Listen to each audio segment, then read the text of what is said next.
tak berkesudahan kasih setia Tuhan. Istilah kasih setia itu sangat khas ya, very khas di dalam bahasa Alkitab gitu. Di dalam bahasa sehari-hari ya, kita nggak ngomong kasih setia, kita ada kasih, ada cinta kasih. Tapi kasih setia itu kayaknya jarang sekali ya. Ini benar-benar bahasanya Alkitab. Chesed, satu kata. Kalau terjemahan bahasa Inggris juga sama, jadi characteristically bahasa Alkitab ya. Steadfast love ya. Steadfast love. Kenapa nggak cukup hanya dengan love gitu ya? Kenapa mesti ada steadfast? Kenapa nggak cukup dengan kasih? Kenapa mesti ada setianya?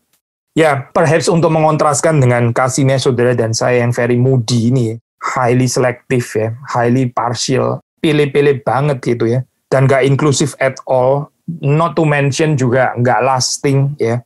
Tapi kasihnya Tuhan itu kasih yang steadfast gitu, kasih yang stabil ya, ini kasih yang bertekun gitu, kasih yang setia gitu, faithful love.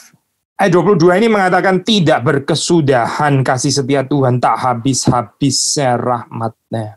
King James Version menerjemahkan, it is of the Lord's mercy that we are not consumed, because His compassions fail not. Karena kasih setia Tuhan itu ya, kita ini nggak habis ya. Bukan cuma kasih setia Tuhan ya yang nggak bisa habis, tapi karena kasih setia Tuhan, kita ini nggak habis ya. Consume itu satu motif ya kalau di dalam Alkitab ya. Tuhan itu consuming fire itu. Sebetulnya kita itu nggak tahan berhadapan dengan Tuhan. Kita itu dikonsum ya. Kita ini ditelan habis gitu. Di dalam ketidaklayan kita, di dalam keberdosaan kita, ketidaksucian kita ya. Tapi karena ada steadfast love ini ya, ada Lord's mercies.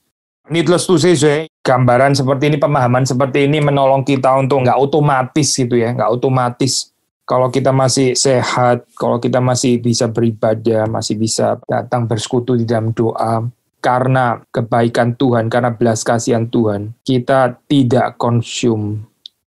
His compassions fail not. Lalu disambung ayat 23 ini.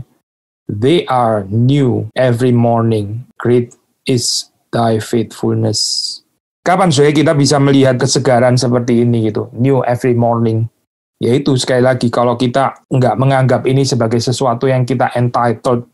Ya saya bangun, saya masih bisa bangun, rumah saya masih ada dan sebagainya. Ya wajar lah gitu ya. Wajar rumah saya masih ada. Nggak ambruk, nggak terbakar. Ya memang harusnya begini gitu. Saya bangun-bangun semua nggak ada yang nggak bisa digerakkan, semuanya biasa. Saya bisa melek, bisa jalan, bisa sehat. Ya biasa lah kayak begini. Kemarin juga gitu. Kemarin dulu juga begitu. 2 tahun lalu juga gitu kok sebetulnya gitu. Nggak ada yang baru di sini gitu. Nah inilah saya yang bikin kehidupan tuh benar-benar jadi boring, membosankan ya. Nggak ada surprise. Ya nggak ada newness lah. Basically nggak ada newness, nggak ada kebaruan ya. Karena kita sendiri yang membuat seperti itu. Tapi kalau kita membaca di dalam bagian ini ya, yang new every morning itu apa sih sebetulnya? Ya ini ya.